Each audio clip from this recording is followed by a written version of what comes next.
गुरु परंपरा योग संस्थान में आपका स्वागत है। जैसा कि चर्चा हो रही थी कि 10 मुख्य उपनिषद का एक तुलनात्मक अध्ययन हो जाए तो अच्छा रहेगा।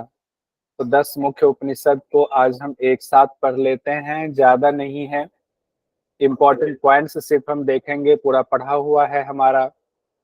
तो पहला जो उपनिषद है ईशावास्य उपनिषद। ईशावास्य उपनिषद किस वेद से लिया गया है और मंत्र संख्या कितनी है? तो शुक्ल यजुर्वेद से लिया गया है और मंत्र संख्या है 18 मंत्र है। यजुर्वेद का 40वां अध्याय है ईशावास्य उपनिषद। एक एक करके करते जाते हैं, फिर उसके बाद दूसरे पर चले जाएंगे, फिर तीसरे पर, ऐसे करके आते हैं। मुख्य विषय क्या क्या ईशावास्य उपनिषद में है? तो प्रथम मंत्र में जो ईशावास्यमिदम है उसकी वजह से नाम ईशावास्य उपनिषद पड़ा है। और इसमें चर्चा यह है कि त्याग पूर्वक अनासक्त होकर के 100 साल तक जीने की इच्छा करे। आत्मा की हत्या करने वाले असुरिया लोक में जाते हैं, एक ये चर्चा है। उसके बाद है अविद्या की उपासना अलग से अगर करते हैं, सिर्फ अविद्या की उपासना, तो घोर अंधकार में जाते हैं। अविद्या की उपासना अलग से करते हैं तो घोर अंधकार में जाते हैं, और विद्या की अलग से करते हैं तो और भी घोर अंधकार में जाते हैं। और जब एक साथ उपासना करते हैं अविद्या की और विद्या की, एक साथ उपासना करने पर उसका फल अलग ही होता है, अलग ही कहा गया है, ये उसमें लिखा हुआ है। अलग ही फल क्या है? तो एक साथ उपासना से मृत्यु को पार कर अमृत की प्राप्ति होती है। यही चीज असंभूति और संभूति में है, सेम यही बात है। अलग अलग उपासना करने पर घोर अंधकार और अधिक अंधकार, एक साथ उपासना करने पर मृत्यु को पार कर अमृत की प्राप्ति होती है। इसमें जो महत्वपूर्ण मंत्र थे वो 3 हमने इसमें से लिया हुआ है। तेन त्यक्तेन भुंजिथा, जो इस बार पूछा भी गया था। कुर्वन् नेवेह कर्माणि जिजीविषेत् शतम समाह, 100 साल जीने वाली इच्छा की बात। और असुरिया नामते लोका। और जो डिटेल है ज्यादा है वो आपको उपनिषद के जो नोट्स दिए गए हैं उसमें दिया हुआ हम लोगों ने पढ़ा है। दूसरा उपनिषद हम लोग देखते हैं, केन उपनिषद है। देखिए कितनी जल्दी, 5 मिनट में भी नहीं लगा और ईशावास्य उपनिषद का आपका एक तरह से रिवीजन हो गया। उसके बाद है केन उपनिषद। केन उपनिषद है शुक्ला जी शाम को, तो सामवेद, शुक्ला जी सामवेद पढ़ते हैं। तो ये निमोनिक आप लोगों ने याद किया हुआ था। केन उपनिषद सामवेद से जुड़ा है। सामवेद में भी कहा? तलवकार ब्राह्मण के 9वें अध्याय से ये संबंधित है। तलवकार ब्राह्मण 9वें अध्याय। केन उपनिषद, तलवकार ब्राह्मण। एक और कौन सा है जो तलवकार ब्राह्मण से लिया गया है, बता सकते हैं कोई? कौन सा उपनिषद है? और छांदोग्य उपनिषद। छांदोग्य उपनिषद है, ठीक है। इसमें 4 खंड हैं, कुल मंत्र संख्या 34 है। 34 ही मंत्र हैं केन उपनिषद में भी। ऊपर हमने देखा 18 मंत्र, इसमें 34 मंत्र है। प्रथम मंत्र में केनेसितम जो शब्द आया है उसकी वजह से नाम पड़ा हुआ है केन उपनिषद। अन्य नाम भी इसके हैं, तलवकार उपनिषद, जैमिनीय उपनिषद और ब्राह्मणों उपनिषद भी इसको कहा जाता है। तो ये भी हम याद कर लेंगे, हालांकि उसमें लिखा हुआ था, फिर से देख लेते हैं। और इसमें एकमात्र उपनिषद ऐसा है जिसकी शुरुआत प्रश्न पूछने से हो रही है। तो एग्जाम में आता है कौन सा उपनिषद है जिसकी शुरुआत प्रश्न से हो रही है, तो हम लोग गलती कर देते हैं, प्रश्न उपनिषद कई बार टिक लगा देते हैं। तो प्रश्न उपनिषद में नहीं है प्रश्न से सवाल, प्रश्न से शुरुआत नहीं है। केन उपनिषद में प्रश्न से शुरुआत है। और प्रश्न क्या है? किससे प्रेरित होकर मन प्राण वाणी आंख कान अपना कार्य करते हैं? ये 4 सवाल है। मन प्राण वाणी आंख और कान को एक साथ दिया गया है। तो इस तरह ये 4 सवाल है, किससे प्रेरित होकर अपना कार्य करते हैं। उसके बाद केन उपनिषद में देवता और असुरों का युद्ध है, युद्ध हुआ है। और युद्ध के बाद क्या हुआ? देवताओं को अहंकार हो गया। अहंकार हुआ तो इनको अहंकार को तोड़ने के लिए यक्ष प्रकट हुए। फिर यक्ष से देवता का संवाद है। किनका किनका संवाद है? तो अग्निदेव का संवाद है और वायुदेव का संवाद है। अग्निदेव का नाम कहा गया है जातवेदा और वायुदेव का नाम कहा गया है मातृस्वा। उसके बाद इंद्रदेव आते हैं, तो इंद्रदेव तो बात ही नहीं कर पाते, यक्ष गायब हो जाते हैं। तो उमा देवी वहां प्रकट होती हैं और इंद्र को उपदेश करती हैं। ब्रह्म का आधिदैविक उपदेश भी कहा गया है इसमें। और ब्रह्म का आधिदैविक उपदेश क्या है कि बिजली की तरह चमक करके ब्रह्म अपना दर्शन करा के गायब हो जाते हैं। पलक झपकने भर समय के लिए ब्रह्म जो है आपको एहसास करा के गायब हो जाते हैं। और ब्रह्म की उपासना कैसे करनी है, तप, दम और कर्म से ब्रह्म की उपासना की चर्चा की गई है। इन तीन माध्यम से ब्रह्म की उपासना करनी है। उसके बाद हम आते हैं, इसमें जो महत्वपूर्ण मंत्र है केन उपनिषद में, ओम केनेशितम पतति प्रेषितम मनः। यही जो पहला वाला मंत्र था कि शुरुआत ही हो रहा है ओम केनेशितम पतति प्रेषितम मनः, मन चक्षु श्रोतम कौ देवो युनक्ति। उसके बाद है अविज्ञातम, ये अलग मंत्र है और ये अलग है। अविज्ञातम विजानताम, विज्ञातम अभिजानताम, जिसमें ये कहा गया ना, वेरी वेरी इंपॉर्टेंट है, ये आ सकता है। इसमें ये कहा जा रहा है जो ये कहता है मैं ब्रह्म को जान गया हूँ वो बिल्कुल भी नहीं जानता, जो कहता है मैं ब्रह्म को नहीं जानता हूँ वो ब्रह्म को जानता है। उसके बाद कहा गया तस्यैव आदेशो यद तद विद्युतो व्यद युतता, यानी कि वो विद्युत की तरह आपको झलक दिखला करके गायब हो जाते हैं। आदि वैदिक ज्ञान जो है उसकी चर्चा है। और उसी में दूसरा है इति निमिष, इति निमिषद इत्य अधिदेवतम। तो ये मंत्र अगर याद रखेंगे तो आपको दिक्कत नहीं होगी। हमारा केन उपनिषद भी कंप्लीट हो गया, मतलब रिवीजन कंप्लीट हो गया। अब हम आते हैं कठोपनिषद, कृष्ण यजुर्वेद से है। शुक्ला जी शाम को कृष्ण कृष्ण जपते हैं, तीसरे नंबर पर कृष्ण कृष्ण जपते हैं। तो कृष्ण यजुर्वेद, यजुर्वेद की दो शाखा है, शुक्ल यजुर्वेद और कृष्ण यजुर्वेद। तो यहाँ कृष्ण यजुर्वेद की चर्चा हो रही है। कठोपनिषद, ऊपर वाला शुक्ल यजुर्वेद था पहला ईशावास्योपनिषद। और कठोपनिषद में दो अध्याय हैं, दोनों अध्याय में तीन तीन वल्ली है, तो टोटल वल्ली है 6। और मंत्र कठोपनिषद में 119 मंत्र है। कई जगहों पर 120 मंत्र दिया हुआ है, तो जो मंत्र बड़ा है उसको तोड़ दिया गया, इसलिए 119 और 20 में फर्क होता है। लेकिन ज्यादातर जगह पर 119 ही आएगा, एग्जैक्ट 119 ही हम याद रखेंगे।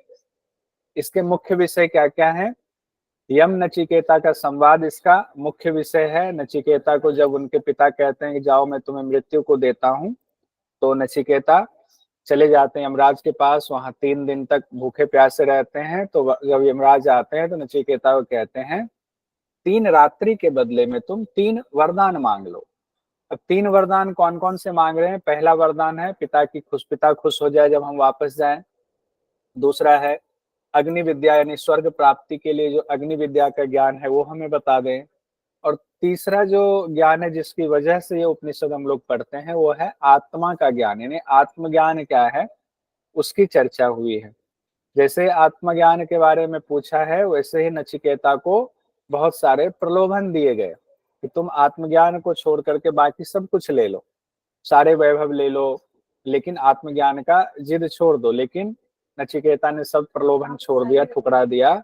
तो आखिरकार इनको अधिकारी मान करके यमराज ने इनको आत्मज्ञान का उपदेश दिया। तो इसमें मेन जो बात फिर शुरू होती है प्रेय मार्ग और श्रेय मार्ग की चर्चा है। श्रेय मार्ग प्रेय मार्ग किस उपनिषद में है, कठोप उपनिषद में है। यहाँ पर आएगा, आपको एग्जाम में आता है प्रेय मार्ग और श्रेय मार्ग। अगर आपका पढ़ा नहीं रहेगा तो आप चैलेंज भी कैसे कर पाओगे, कोई क्वेश्चन अगर चैलेंज करना कैसे कर पाओगे। प्रेय मार्ग श्रेय मार्ग की चर्चा कहाँ है, तो प्रेय और श्रेय मार्ग की चर्चा कठोपनिषद में है। ओम ही एक श्रेष्ठ आलंबन है ये कहा गया है। और हृदय गुफा में परमात्मा का वास है, ये तो बहुत जगहों पर कहा गया है हृदय गुफा में परमात्मा का वास है। और ओम भी एकमात्र आलंबन है, ये भी कई उपनिषदों में कहा गया है। उसके बाद परमात्मा को जानने वाला, यानी जो परमात्मा को जान लेता उनकी कैसी दशा होती है, तो कहते हैं वो कभी फिर शोक नहीं करता है। ये मेन है, कभी शोक नहीं करता है। अब उसके बाद जो ये इंपॉर्टेंट चीज आई हुई है, कौन परमात्मा को प्राप्त नहीं कर सकता है, तो ये आपको देखना चाहिए। कहते हैं जो बुरा आचरण करने वाला है, अशांत रहता है, जिनकी इंद्रियां बहुत चंचल हैं, वो परमात्मा को प्राप्त नहीं कर सकता है। उसके बाद जो इम्पोर्टेंट है, जो इससे एग्जाम में बहुत सारे सवाल पूछे जाते हैं, शरीर की तुलना रथ से की गई है। जीवात्मा को उस रथ का स्वामी बताया गया है, बुद्धि को उस रथ का सारथी बताया गया है, मन जो है उस रथ का लगाम है, इंद्रिय घोड़े हैं। और इंद्रिय के जो विषय हैं वो उस रथ के रास्ते हैं, ये कहा गया है। फिर जीवात्मा से भी बलवान अव्यक्त माया, जो अब उल्टे क्रम में बात आई है, तो वहां पर कहा गया है कि जीवात्मा से भी बलवान अव्यक्त माया है। क्योंकि हम कई बार ये सोचते हैं जीवात्मा से बलवान नहीं होगा कोई, नहीं, ऐसा नहीं है। जो अव्यक्त माया है वो जीवात्मा से भी बलवान है, और माया से भी श्रेष्ठ परमेश्वर है, ये बात कही गई है। माया से भी श्रेष्ठ परमेश्वर यानी ब्रह्म है। उसके बाद इसी उपनिषद में यानी कठोपनिषद में ही कहा गया है, ये शरीर जो है एक नगर की तरह है। जैसे एक नगर होता है, दिल्ली नगर है, मुंबई नगर है, बनारस नगर है, तो ये शरीर एक नगर है। और हृदय जो है इस नगर का महल है, और उस महल का राजा कौन है? आत्मा का वास है, आत्मा ही उस नगर का राजा है, ये बात कही गई है, ये भी ध्यान रखेंगे सब लोग। उसके बाद अश्वत्थ वृक्ष की चर्चा है कि जैसे उल्टा वृक्ष होता है, एक तो अश्वत्थ वृक्ष कहा गया, पीपल वृक्ष भी कहा गया है। दूसरा कहा गया कि उसी वृक्ष पर जीवात्मा भी है और ईश्वर भी है। जीवात्मा उस वृक्ष का स्वाद लेने में लगा हुआ है, और उसी स्वाद कभी खराब अच्छा मिलता है तो सुख दुख में जो है वो डूबा रहता है। और परमात्मा जो है उस इंसान को देखता रहता है कि कर क्या रहा है, कुछ भी कोई स्वाद नहीं लेकर के चुपचाप देखता रहता है। उसके बाद जो महत्वपूर्ण बात है, हृदय से 101 प्रधान नाड़ियां निकल रही हैं, ये ध्यान रखिएगा। 101 प्रधान नाड़ियां हृदय से निकल रही, ये कठोपनिषद में भी कही गई है ये बात, और भी जगह है, लेकिन ध्यान रखें, क्या पता एग्जाम में आ जाए। जिसमें से एक नाड़ी ऊपर की तरफ जाती है, बाकी 100 नाड़ी पूरे शरीर में फैलती है। महत्वपूर्ण मंत्र जो है कठोपनिषद से वो है उत्तिष्ठ जागृत प्राप्य वरान्य बोधत, जो कि स्वामी विवेकानंद जी ने इसी को अपना आधार वाक्य बनाया था, और वो नारा दिया था उन्होंने, उत्तिष्ठ जागृत। तो ये यहाँ से लिया गया था, इसको याद रखेंगे। उसके बाद इसी का दूसरा जो लाइन है, ये एग्जाम में इससे भी सवाल पूछा जाता है। क्षुरस्य धारा निशिता दुर्गया दुर्गम पथस्थ तक्वयो वदंती। संदर्भ क्या है? कठोपनिषद पहला अध्याय तृतीय वल्ली में मंत्र संख्या 14 है, जिसमें उत्तिष्ठ जागृत वाला, और साथ साथ ये भी है इसका, यह ना, उठो जागो और जब तक लक्ष्य को प्राप्त ना कर लो तब तक बढ़ते रहो। और उसके बाद कहा गया जो आत्मज्ञान है छुरे की धार की तरह दुर्गम है ये पथ। जैसे कोई पथ हो, छुरे की धार पे चलना हो, दुर्गम होता है, वैसे आत्मज्ञान का पथ भी छुरे की धार के समान दुर्गम होता है, ये ध्यान रखेंगे। उसके बाद कहा गया है ताम योग मिति मन्यन्ते स्थिर स्थिर इंद्रिय धारणाम। तो ये योग की परिभाषा इसमें दिया गया है कि योग में आपको माना जाएगा कि योग में कब आप स्थिर हैं, जब स्थिर हो जाएगा इंद्रिय पूरी तरह से आपके स्थिर हो जाता है, तब कहा गया है। उसके बाद है, इसको हम डिटेल में पढ़ चुके हैं, बस इंपॉर्टेंट आपको एक साथ मिल जाएगा, पढ़ लेंगे तो आसान रहेगा।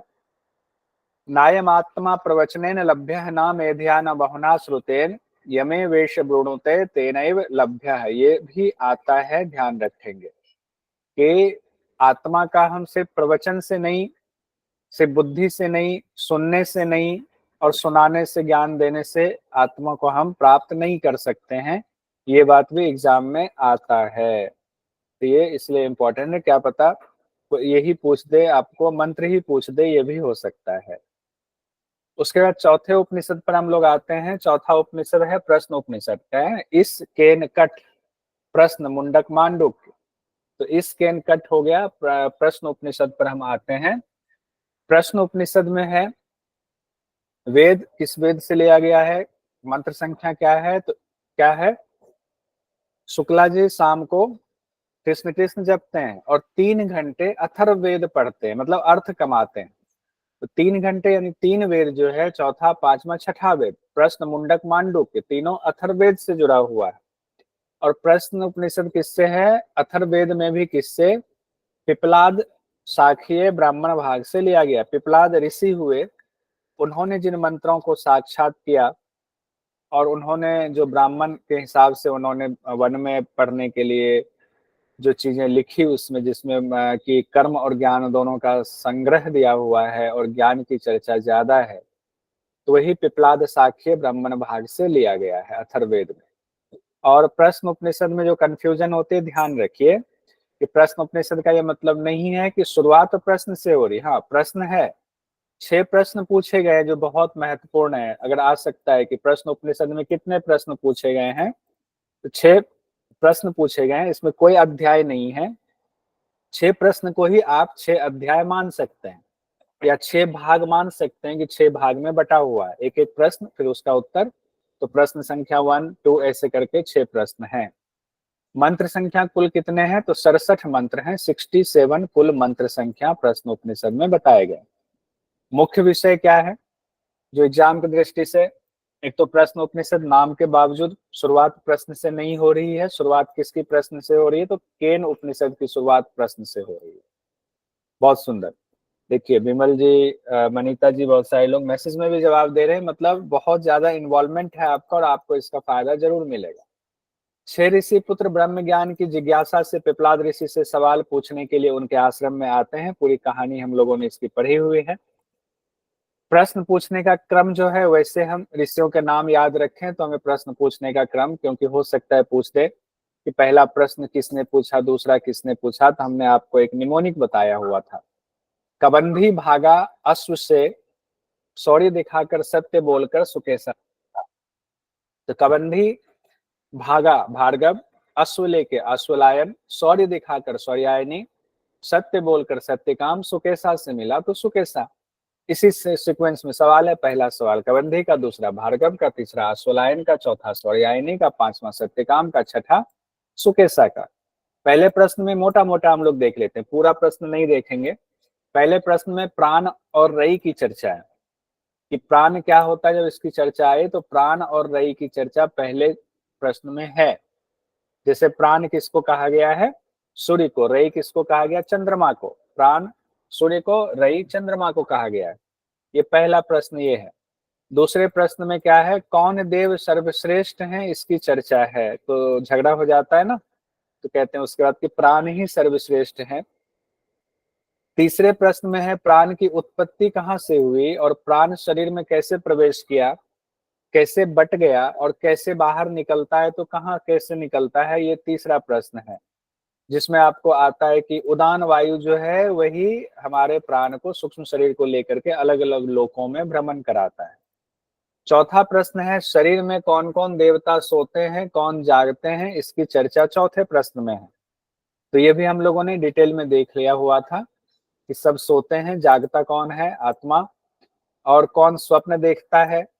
ये सारी चर्चा हम लोगों ने डिटेल में पढ़ा हुआ था। ये किस उपनिषद में है, ये प्रश्न उपनिषद है। पांचवा जो प्रश्न है, हाँ मन, बहुत बढ़िया। पांचवा जो प्रश्न है वो ओंकार की उपासना की मात्रा है कि पहली मात्रा का सिर्फ उपासना करते हैं तो क्या फल मिलता है, दूसरी मात्रा का करते हैं तो क्या फल मिलता है, तीसरी मात्रा की उपासना करते हैं ओंकार की तो क्या फल मिलता है। ये पांचवें प्रश्न में है।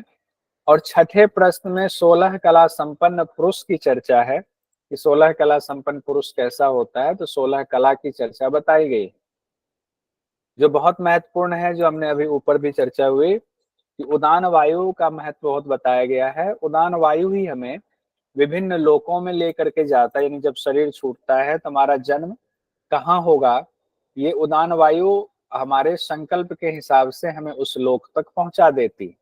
ये प्रश्न उपनिषद में 6 ऋषि बैठे हुए हैं पिपलाद ऋषि के साथ। सांकेतिक तस्वीर है ये, लिख देते हैं सांकेतिक तस्वीर।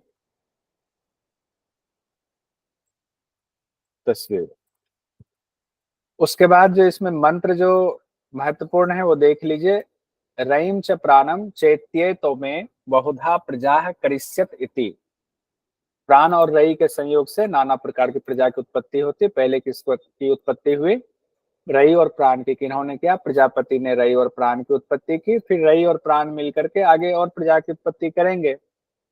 आदित्यो हवे प्राणो रई रेव चंद्रमा। ये बहुत इंपॉर्टेंट है कि आदित्य ही प्राण है, यानी सूर्य ही प्राण है और चंद्रमा ही रई है, ये कहा गया है। अथ एकया ऊर्ध्वम उदानः पुण्येन पुण्यः पुण्यम लोकः नयति पापेन पापम उभ्याभ्यामेव मनुष्य लोकम। कितना इंपॉर्टेंट है ये देखिए। वही उदान वायु वाली जो चर्चा हो रही है, उदान वायु हुई आपको लेकर के, पुण्य कर्म है तो पुण्य लोक में, और अगर आपका जो है पाप पुण्य का मिश्रण है तो मनुष्य लोक में, इस तरह से है। तो इस तरह से ये भी कंप्लीट हो गया चौथा। पांचवा उपनिषद हम लोग देखते हैं, मुंडको उपनिषद है। प्रश्न मुंडक मांडुक्य अथर्ववेद से लिया गया है, तो मुंडक उपनिषद भी अथर्ववेद से लिया गया है। कुल मंत्र है 64 है।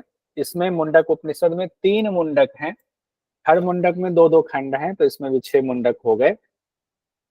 ब्रह्म विद्या का किसने किसको उपदेश दिया है, ये चर्चा हम लोगों ने पढ़ा हुआ है, यूनिट 1 में भी पढ़ा है और यहाँ भी देखेंगे। पहले ब्रह्मा जी ने अथर्वा को दिया, अथर्वा ऋषि ने अंगी ऋषि को दिया, अंगी ऋषि ने भरद्वाज गोत्र के सत्यवाह को दिया और भरद्वाज ऋषि ने अंगिरा ऋषि को दिया। यहाँ तक बात हुई थी। फिर अंगिरा ऋषि ने शौनक ऋषि को दिया और यही चर्चा पूरे उपनिषद में है।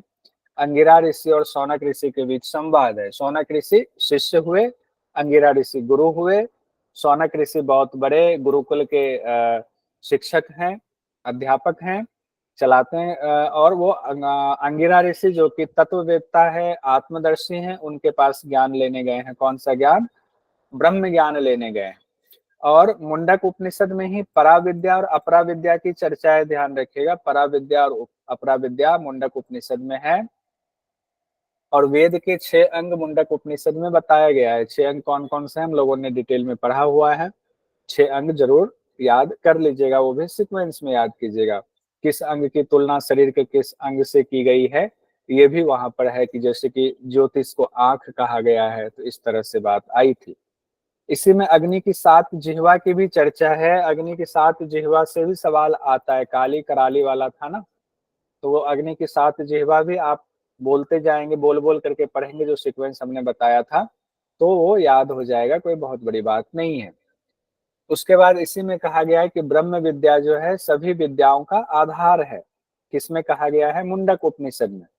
और मुंडक उपनिषद में यहाँ से भी सवाल आता है, विराट पुरुष की चर्चा की गई है। विराट पुरुष मतलब ब्रह्म को ही माना गया, ब्रह्म विराट पुरुष के रूप में अगर उनकी तुलना की जाए समझने के लिए, तो अग्नि को उनका मस्तक बताया गया है।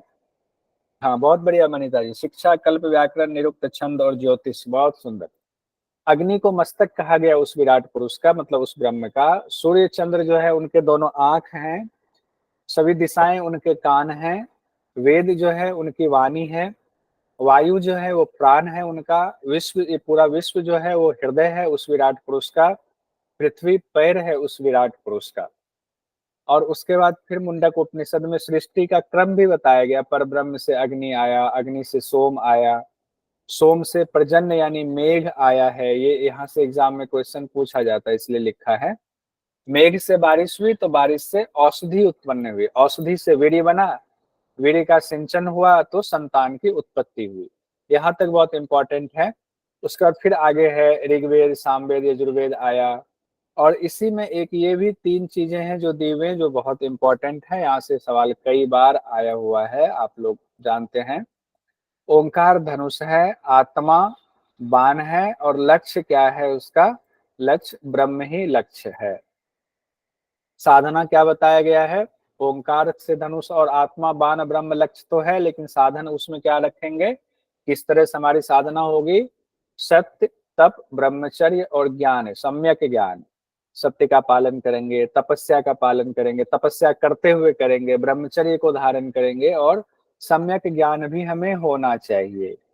अब उसके बाद आते हैं मुंडक उपनिषद से में कई जो है महत्वपूर्ण मंत्र है, जो मंत्र आपके सामने रखते हैं। द्वे द्वे विद्ये वेदितव्ये इति स्म यद ब्रह्म विद्यो वदंती परा चैव अपरा। तो परा अपरा वाली बात जो है वो यहाँ पर कही गई है।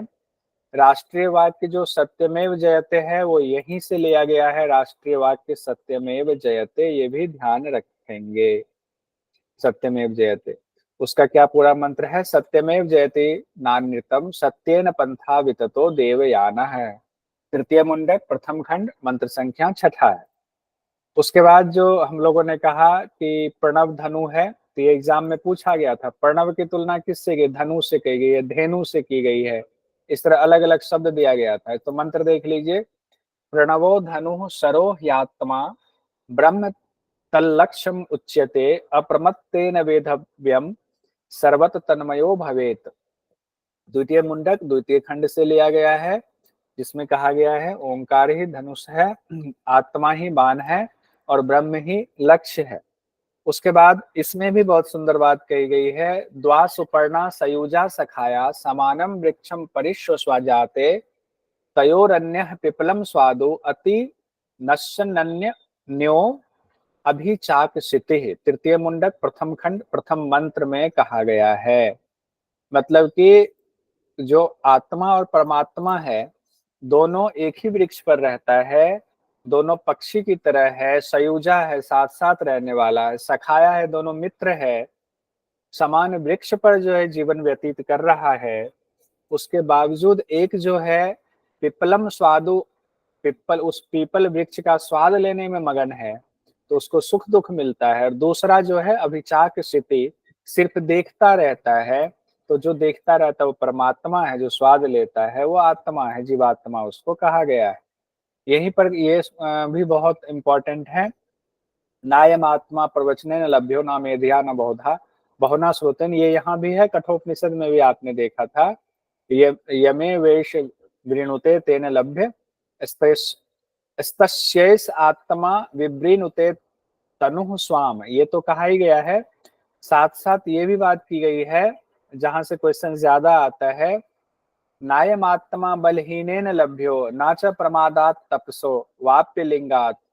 तो इसमें से जो क्वेश्चन आता है वो यहाँ तक से आता है, इंपॉर्टेंट यहीं तक है, नायम आत्मा बलहीनेन लभ्यो, यह आत्मा बलहीन के द्वारा प्राप्त नहीं किया जा सकता है। तो हमने पूरा ही मंत्र लिखा हुआ, लेकिन इतना जो है नाय आत्मा बलहीनेन लभ्यो, ये कहाँ से लिया गया है, मुंडक उपनिषद में ये बात कही गई है। उसके बाद अगला उपनिषद आता है मुंडक के बाद मांडुक्य उपनिषद। मांडुक्य उपनिषद भी हम लोगों ने देखा, ये भी अथर्ववेद से, जो निमोनिक हमने बनाया हुआ था। मांडुक्य उपनिषद भी अथर्ववेद से जुड़ा है, सबसे छोटा उपनिषद है, 12 मंत्र है। क्वेश्चन पूछा जाता है 12 मंत्र, मांडुक्य उपनिषद में कितने मंत्र हैं, तो 12 मंत्र हैं। सबसे छोटा उपनिषद कौन सा है, तो मांडुक्य उपनिषद है। और 12 मंत्र में ओंकार के 4 स्वरूप का वर्णन है, जिसे ब्रह्म के चार पाद से उनकी तुलना की गई, यानी 4 पैर कौन कौन से हैं, उसी को ओंकार का अ उ म और अनमात्रा मतलब कोई मात्रा नहीं, उसी को भूत वर्तमान भविष्य और त्रिकालातीत कहा गया है, अ उ म और मात्रा रहित को।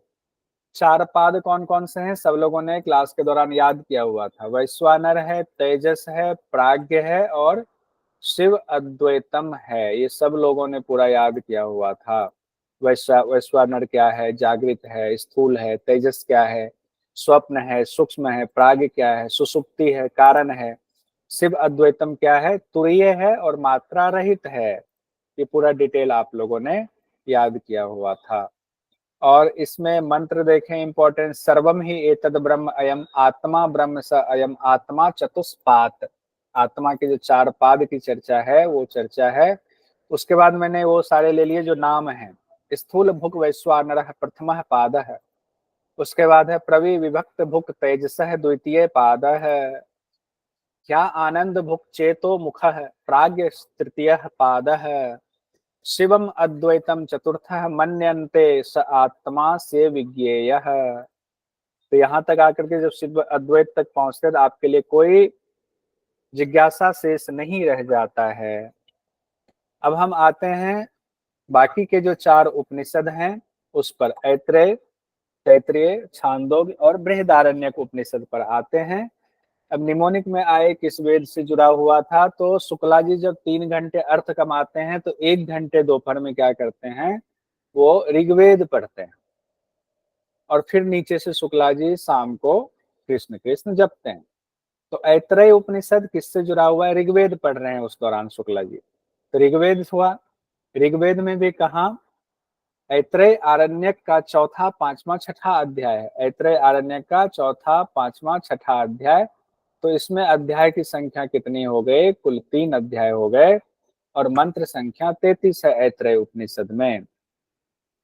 मुख्य विषय क्या है, सृष्टि का क्रम। इसमें हम लोगों ने देखा था ना, बहुत सुंदर कहानी थी कि पहले मुख का छिद्र जो है अंडे की तरफ फूट करके हुआ, फिर वाक इंद्रिय उससे निकली, फिर अग्नि आया, फिर नासिका का छिद्र आया, फिर प्राण आया, फिर वायुदेव का उदय हुआ, आंख के छिद्र आए, नेत्र के देवता सूर्य आए, कानों के छिद्र आए, कान के छिद्र आए तो स्रोत इंद्रिय आए, एक दूसरे से जुड़ी हुई सभी दिशाएं आ गई। त्वचा, रोम, औषधि, वनस्पति, हृदय, मन, चंद्रमा, नाभि, अपान, मृत्युदेव, लिंग, वीर्य, ये सब आ गया। अब उसके बाद क्या हुआ, जब सब आ गए तो अब सबको चाहिए घर, तो प्रभु ने घर दिया। सबसे पहले गाय का शरीर बना कर दिया तो मना कर दिया, घोड़ा का दिया मना कर दिया, फिर मानव का शरीर बना कर दिया तो कहा हाँ ये शरीर हमारे रहने के लिए ठीक है। तो मानव शरीर जो हमारा है इसमें सभी देवताओं का निवास है। फिर जब उनको भूख प्यास से भर दिया, अन्न की उत्पत्ति हुई, तो अन्न को पकड़ने के लिए जब दौड़े तो अन्न पकड़ में ही नहीं आ रहा था। लास्ट में अन्न जब पकड़ में आया तो किससे आया, अपान वायु के द्वारा अन्न पकड़ में आया था। ध्यान रखिएगा, एग्जाम की दृष्टि से बहुत महत्वपूर्ण है। अपान वायु से अन्न पकड़ में आया था। परमात्मा ने सोचा कि जब इनको बना दिया तो मेरी शक्ति के बिना ये रह नहीं पाएंगे, हम कैसे इनके शरीर में प्रवेश करें, ऊपर से नीचे से, तो परमात्मा कैसे हमारे शरीर में आए। सीमांत प्रदेश, इसको विद्रति कहा गया, ब्रह्मरंध्र से प्रभु ने अंदर प्रवेश किया ईश्वर ने, और हृदय प्रदेश में जाकर के उन्होंने वास किया। यहीं पर महत्वपूर्ण सवाल ये भी है जो एग्जाम में पूछा जाता है। मनुष्य के 3 जन्म हैं। गर्भ में जब सिंचन हुआ तो पहला जन्म हो गया, उसी समय थोड़ा बढ़ रहा है, और गर्भ में जब वो बढ़ना शुरू होता है फिर जन्म लेता है, और जन्म लेने के बाद फिर थोड़ा बड़ा होता है, जब तक माँ के उसमें है कस्टडी कह सकते हैं, जब तक माँ उनको बड़ा कर रही है तब तक दूसरा जन्म हो गया। तीसरा जन्म क्या हुआ, अब पिताजी के कंट्रोल में आ गया, पिताजी ने उनको सारी संपत्ति सौंप दी, पिताजी से बढ़ते बढ़ते फिर वो बुजुर्ग हो गए और कहीं तीसरी जगह मर करके उनका जन्म हुआ, तो ये तीसरा जन्म कहा गया है। एक और चर्चा है, वामदेव ऋषि को जन्म में ही आत्मज्ञान हो गया था, इन्होंने कहा था मैं इस पिंजरे को तोड़ करके बाहर निकल जाऊंगा। तैत्रीय उपनिषद से देखते हैं, 8वां उपनिषद तैत्रीय। अब 8वां 9वां 10वां जो उपनिषद है वो उसी तरह से है, नीचे से 10वां शुक्ल यजुर्वेद, 9वां सामवेद, और 8वां उपनिषद कृष्ण यजुर्वेद। शुक्ला जी शाम को कृष्ण कृष्ण जपते हैं। तो तैत्रीय उपनिषद क्या है, कृष्ण यजुर्वेद से जुड़ा हुआ है। इसमें अनुवाक है 12, 9 और 10, 3 है, 3 में 12, एक में है, एक में 9, एक में 10, इस तरह से अनुवाक है। तो कितने हो गए, 12 10 22, 22 9 31 अनुवाक हैं इसमें। और इसमें 3 वल्ली है। 3 वल्ली कौन कौन से हैं, शिक्षा वल्ली, ब्रह्मानंद वल्ली और भृगु वल्ली। बहुत महत्वपूर्ण है, 3 वल्ली किसमें है, शिक्षा वल्ली, ब्रह्मानंद वल्ली, भृगु वल्ली, ये आपके तैत्रीय उपनिषद में है। शिक्षा वल्ली में क्या है, वेद को कैसे पढ़ा जाए, इस सृष्टि को कैसे समझा जाए, उसकी चर्चा शिक्षा वल्ली में है, जिसमें 6 चीजें कही गई हैं। कहा गया है वर्ण, स्वर, मात्रा, प्रयत्न, साम और संतान, ये 5 चीजें बताई गई। पहले तो वेद को पढ़ने की विधि बताई गई है, फिर इस संसार को ही उससे जोड़ दिया गया, जिसको महासंहिता कह दिया गया। महासंहिता भी शिक्षावल्ली में ही है। 5 महासंहिता कहा गया, अधिलोकम, अधिज्योतिषम, अधि विद्यम, अधिप्रजम और अध्यात्मम। तो इसको हिंदी में भी हमने आपके नोट्स में लिखा हुआ है, वहां अगर आप देखेंगे तो आपको मिल जाएगा। उसके बाद इसमें से जो क्वेश्चन आता है, अन्य किस व्याहृति से संबंधित है, व्याहृति की चर्चा है, तो मह को कहा गया है व्याहृति। मह जो है अन्य से जुड़ा हुआ है, सबसे महत्वपूर्ण व्याहृति कौन सा है, मह है, और अन्य को मह कहा गया है। इसी में आधि भौतिक और आध्यात्मिक पदार्थ की चर्चा, जब पदार्थ की चर्चा हो रही है तो 15 पदार्थ आधि भौतिक बताए गए हैं, 15 पदार्थ आध्यात्मिक बताए गए हैं, कुल 30 पदार्थ बताए गए हैं। ध्यान रखिएगा, जो 30 पदार्थ बताए गए हैं वो 30 पदार्थ इस तरह से हैं। आधि भौतिक में 3 चीजें हैं, लोक, ज्योति और स्थूल। लोक 5 बताए गए हैं, ज्योति भी 5, स्थूल भी 5। तो यहाँ से क्वेश्चन आया था एक बार कि ज्योति विषयक जो लोक हैं वो पांचों का सीक्वेंस बताएं, तो याद है ना, हम लोगों ने क्वेश्चन किया हुआ था। उसी तरह आध्यात्मिक पदार्थ में भी प्राण, करण और धातु है, तो 5 प्राण, 5 करण और 5 धातु की चर्चा की गई है, जो कि मंत्र में लिखा हुआ है। उसके बाद हम लोग आते हैं ब्रह्मानंद वल्ली में। तो ब्रह्मानंद वल्ली में जो सबसे कर्ण कर्ण है या कर्म होगा यहाँ, प्राण, कर्म और धातु? करण है, करण करण, ठीक है। ठीक है, करण करण है। ध्यान रखिएगा। करण कहते हैं ना, कारण क्या है, करण मतलब कारण क्या, तो करण धातु। ब्रह्मानंद वल्ली में पंचकोश की चर्चा है, जो बहुत बहुत महत्वपूर्ण है। हम लोग चर्चा करते हैं जब योग अभ्यास करते हैं तब भी, तो पंचकोश आज तक हमने बचपन से पढ़ा हुआ था, बचपन से याद, जब से कहें जब से योग में हमारा जन्म हुआ तब से।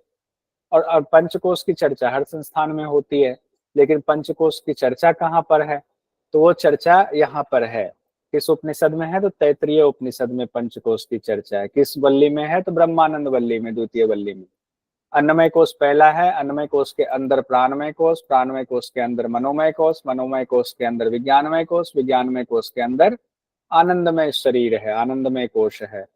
हर कोश से की तुलना पक्षी से की गई है, ये बहुत महत्वपूर्ण है, ध्यान रखिएगा। इसको हम लोगों ने याद किया हुआ था, इसको जरूर देखेंगे क्योंकि यहाँ से क्वेश्चन आ ही जाता है। उसके बाद भृगुवल्ली की चर्चा है, तीसरी अंतिम वल्ली भृगुवल्ली है। भृगुवल्ली में भृगु वारुणी विद्या है, जिससे क्वेश्चन 2-3 बार आ चुका है। ये जो चीजें 5 चीजें दी गई हैं, उसमें ये कहा गया है भृगुवल्ली में कि अन्न प्राण चक्षु श्रोत वाणी, ये ब्रह्म की प्राप्ति के द्वार कहे गए, उपलब्धि के द्वार कहे गए। ब्रह्म की उपलब्धि कैसे हो आपको, तो उसके द्वार अन्न प्राण चक्षु श्रोत और वाणी है। भृगु ऋषि को उनके पिता बता रहे हैं कि अन्न के द्वारा, प्राण के द्वारा, चक्षु स्रोत और वाणी के द्वारा ब्रह्म की प्राप्ति होगी। और फिर जो है एक एक कोश की उपलब्धि करते हुए भृगु ऋषि आनंदमय शरीर तक आए थे, यानी उनको ब्रह्म की प्राप्ति हो गई थी। इसमें तैतरीय उपनिषद से 2 महत्वपूर्ण मंत्र हैं। से मेन्द्रो मेधिया स्पृणोतु अमृतस्य देवधारणो भूयासम। तो इसमें कहा गया है कि तुलना, मतलब इसमें मेंद्रो मतलब इंद्र है, लेकिन इंद्र उस ब्रह्म को कहा गया है कि हमें मेधा शक्ति इतनी दीजिए, संपन्न कीजिए, और हमें अमृत से की प्राप्ति के लिए मार्ग दिखाइए। इसकी चर्चा है, डिटेल में हम लोगों ने पढ़ा हुआ था। और दूसरा जो एग्जाम में पूछा जाता है, अन्नम प्राणम चक्षु श्रोतम मनो वाचम इति, तो ये कहाँ से है, भृगुवल्ली से है। कहाँ, तैतरीय उपनिषद में है, ब्रह्म की प्राप्ति के द्वार की चर्चा है। अब हम लोग 9वें उपनिषद में आते हैं, जो कि छांदोग्य उपनिषद है। 9वां उपनिषद शुक्ला जी शाम को, यानी सामवेद की चर्चा है, सामवेद से जुड़ा हुआ है। सामवेद में भी कहा, तलवकार शाखा के छांदोग्य ब्राह्मण से लिया गया है, तलवकार शाखा के छांदोग्य ब्राह्मण से लिया गया है छांदोग्य उपनिषद। इसमें कुल 8 अध्याय हैं और मंत्र संख्या 632 है। मंत्र संख्या को लेकर के अलग अलग जगहों पर चर्चा थोड़ी अलग है, एक मोटा मोटा मान के चलते हैं 632 है। कई जगहों पर तो ये भी कहा हुआ है कि सबसे ज्यादा मंत्र संख्या छांदोग्य उपनिषद में ही है, लेकिन परीक्षा की दृष्टि से बृहदारण्यक को ही सबसे बड़ा उपनिषद हम मानकर चलेंगे। छांदोग्य उपनिषद में जो महत्वपूर्ण बात है वो है उद्गीत की उपासना। उद्गीत की उपासना शुरुआत में की गई है। शांडिल्य विद्या कहाँ है, तो वो भी छांदोग्य उपनिषद में है। उद्गीत को सभी रसों का सार कहा गया है, ध्यान रखेंगे, सभी रसों का सार कौन है, उद्गीत है। छांदोग्य उपनिषद में राजा जनश्रुति वाली और गाड़ीवान रैक्व की कथा है, जो कथा हुई थी चर्चा। देवराज इंद्र और विरोचन प्रजापति से शिक्षा लेने जा रहे हैं, उसकी चर्चा है। नारद और सनत कुमार की चर्चा है, नारद जी सनत कुमार से गए थे ब्रह्म ज्ञान लेने। और सत्यकाम जावाल सबसे इंपॉर्टेंट है, जो कि हम लोगों ने इसमें देखा था। सत्यकाम जावाल तो कैसे जो है इनको ज्ञान की प्राप्ति हुई, किस किस ने ज्ञान दिया इनको, तो उसमें ये बात आई थी कि ब्रह्म के 4 पाद हैं, 16 कला संपन्न है। प्रथम पाद प्रकाशवान, द्वितीय पाद अनंतवान, उसके बाद ज्योतिष्मान और आयतनवान। चारों में 4-4 गुण बताए गए हैं। और एक बात और यहाँ लिखी देते हैं जो कि नहीं आया हुआ है, सबसे पहले किन्होंने इनको ज्ञान दिया था, 4 चीजें हुई थी ना, सबसे पहले किन्होंने दिया था, बताइए, आप लोग बता दीजिए। सांड सांड ने दिया था सबसे पहले, उसके बाद अग्नि ने दिया था, हंस ने, मदगु नाम के पक्षी ने, हाँ, मदगु नाम के पक्षी ने ज्ञान दिया था। और जब, लेकिन लास्ट में ज्ञान किनके पास मिला इनको, जब तक गुरु का हाथ नहीं पड़ता है तो नहीं होता है। गुरु के पास पहुंचे, गुरु ने कहा तुम्हारा चेहरा तो बता रहा है कि तुम ब्रह्म ज्ञानी हो, किसने ज्ञान दिया, सारी बात बताया। कहा गुरु जी लेकिन ज्ञान तो आप ही से सुनना है, क्योंकि गुरु के बिना ज्ञान हो नहीं सकता है। फिर गुरु जी ने भी वही ज्ञान बताया। इसी में ही तत्वमसी है, तुम ही वह हो, वह ब्रह्म हो, जो ब्रह्म वाक्य है, तत्वमसी इसी में है। मधु ज्ञान भी है इसमें। और धर्म के 3 स्कंद बताए गए हैं, ये डिटेल से हम लोगों ने देखा था, धर्म के 3 स्कंद। ये पूछा जाता है किसे ब्रह्म ज्ञान दे, छांदोग्य उपनिषद के मुताबिक तो ज्येष्ठ पुत्र और सुयोग्य शिष्य को ब्रह्म ज्ञान देना है, ये बात कही गई थी। कोई धरती का पूरा साम्राज्य भी दे दे और अयोग्य हो, ज्येष्ठ पुत्र नहीं है, तो उनको ज्ञान नहीं देना है। उसके बाद इसी में जो महत्वपूर्ण मंत्र हैं, अथ खलु यह उद्गीतः स प्रणवो यह प्रणवः स उद्गीतः, ये उद्गीत वाली चर्चा यहाँ है। तो उद्गीत जैसे ही आए आप समझ लेना छांदोग्य उपनिषद की बात हो रही है। इत्यसो व आदित्य उद्गीत एष प्रणव ओमिति येष स्वरन नेति, इसी का अर्थ है कि यह सूर्य, इत्यसो व आदित्य, यह जो सूर्य है वही उद्गीत है, वही प्रणव है, क्योंकि यह गमन करते हुए, यानी कि आदित्य गमन करते हुए ओम प्रणव ओमिति स्वरन नेति, वो जाप करते रहते हैं। आदित्य भगवान, सूर्य भगवान ओम का उच्चारण करते रहते हैं। सर्वम तत्सत्यम स आत्मा तत्वमसि, ये महत्वपूर्ण मंत्र है। तो ये पूरा मंत्र इस तरह से है, तत्वमसि आ जाए तो छांदोग्य उपनिषद हम लोग समझ लेंगे। उसके बाद इससे क्वेश्चन एक पूछा गया था, इसीलिए मैंने इसको भी रख दिया। प्राणो हिंकारो वाक प्रस्ताव चक्षु उद्गीत श्रोतम प्रतिहारो मनो निधनम, तो चक्षु को उद्गीत कहा गया है, यानी आंख जो है उसको उद्गीत से तुलना की गई है। ऐसे कई मंत्र हैं जिसमें अलग अलग चीज को उद्गीत कहा गया है, तो यहाँ पर चक्षु को उद्गीत कहा गया है, तो इसीलिए वो महत्वपूर्ण हो जाता है एग्जाम की दृष्टि से। उसके बाद 10वां और अंतिम उपनिषद हमारा है बृहदारण्यक उपनिषद। तो सबसे पहले शुक्ला जी, तो शुक्ल यजुर्वेद से लिया गया है, उसमें भी कहा सतपथ ब्राह्मण का 14वां खंड है, ये सतपथ ब्राह्मण का 14वां खंड है। कौन? बृहदारण्यक उपनिषद। कुल अध्याय इसमें 6 हैं। मंत्रों की संख्या मुझे नहीं मिल पाया है, इसमें कुल मंत्रों की संख्या कितनी है उसको मैं एक बार कंफर्म करके फिर आपको बता पाऊंगा। याज्ञवल्क्य ऋषि को माना जाता है बृहदारण्यक उपनिषद के रचयिता है, इसलिए क्योंकि शुक्ल यजुर्वेद याज्ञवल्क्य ऋषि की रचना है, मतलब उन्होंने मंत्र साक्षात किए हैं। इसीलिए बृहदारण्यक उपनिषद अगर आए कि कौन से ऋषि की रचना मानी जाती है, तो याज्ञवल्क्य ऋषि की रचना मानी जाती है। 3 कांड है इसमें, मधुकांड, मुनिकांड और खिलाकांड। मधुकांड, मुनिकांड, खिलाकांड है। और इसमें जो इंपॉर्टेंट संवाद है याज्ञवल्क्य गार्गी संवाद है। गार्गी कौन थी? तो ये जनक जी के दरबार में विदुषी थी और इन्होंने याज्ञवल्क्य जी से शास्त्रार्थ किया था। उसके बाद याज्ञवल्क्य जी से जनक जी ने जो है बहुत सारे सवाल पूछे थे, अपनी शंका का निवारण किया था। उसके बाद इसी में जो मशहूर है वो मैत्रेयी याज्ञवल्क्य संवाद। मैत्रेयी इनकी पत्नी थी याज्ञवल्क्य ऋषि की। याज्ञवल्क्य ऋषि की 2 पत्नी थी, कात्यायनी और मैत्रेयी। कात्यायनी को धन संपत्ति चाहिए था और मैत्रेयी को ज्ञान चाहिए था, तो इनको इन्होंने ज्ञान दिया हुआ था। वो मंत्र महत्वपूर्ण है, वो साइड में लिखा हुआ, वो देखते हैं अभी। उसके बाद द अक्षर की महत्ता है, ध्यान रखिएगा, द अक्षर की बड़ी महत्ता है। कहा गया है कि द अक्षर से ज्ञान दिया था प्रजापति ने किनको? देव, मनुष्य और असुर को ज्ञान दिया था द अक्षर से, और तीनों के लिए इसका अर्थ अलग अलग होता है। द दामत्य किनके लिए कहा गया? देव के लिए। द दान किनके लिए कहा गया? मनुष्य के लिए। द दया किनके लिए कहा गया? असुर के लिए कहा गया था। महत्वपूर्ण मंत्र क्या है? बहुत सारी चीजें हैं, लेकिन हमने जो इम्पोर्टेंट था उतना ही लिया। ओम पूर्णमदः पूर्णमिदं पूर्णात् पूर्णमुदच्यते, ये जो शांति मंत्र है, ये कहाँ से लिया गया? बृहदारण्यक उपनिषद से लिया गया है। अस्तो मां सद्गमय तमसो मां ज्योतिर्गमय मृत्योर्मामृतम गमय, कहाँ से लिया गया है? ये भी बृहदारण्यक उपनिषद में है।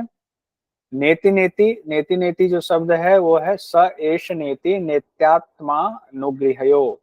तो नेति नेति मतलब ब्रह्म ये भी नहीं, ब्रह्म वो भी नहीं है, ये कहाँ पर आया हुआ है? ये भी बृहदारण्यक उपनिषद में आया हुआ है। अहम ब्रह्मास्मि, कहते हैं ना मैं ही ब्रह्म, अहम ब्रह्मास्मि, जब इस स्थिति तक पहुंचते हैं तो ये स्थिति हो जाती है। ये भी कहाँ से लिया गया है? ये भी बृहदारण्यक उपनिषद से लिया गया है। अब जो उपदेश किया गया है मैत्रेयी जी को, उसमें मैत्रेयी जी सवाल जो पूछ रहे हैं वो इम्पोर्टेंट है। ये सवाल बहुत इम्पोर्टेंट है, देखिए ये है ये दोनों लाइन इंपॉर्टेंट है, इसको ध्यान रखिए, क्या पता आ जाए, इतना इंपॉर्टेंट है कि अगर नहीं आया हुआ है तो कभी आ सकता है। इसमें कहा गया ये ना हानामृता श्याम की महम तेनम कुर्यात ये देव भगवान न वेद तदेव में ब्रोहिति। कहते हैं कि अगर आप सारा संसार पृथ्वी का राज भी हमें दे दो, हमें अगर मोक्ष अमृत की प्राप्ति नहीं होती है, अगर हम अमर नहीं होते हैं, तो इन राज्य का, इन संपत्ति का क्या करेंगे। हे देव, यह देव कहा गया है याज्ञवल्क्य ऋषि के लिए, मैत्रेयी जी कहती हैं, हे देव, हे भगवान, अगर आपको कोई ऐसी विद्या पता है जिससे हम अमर हो जाएं, वो ब्रह्म विद्या, तो मुझे कहें।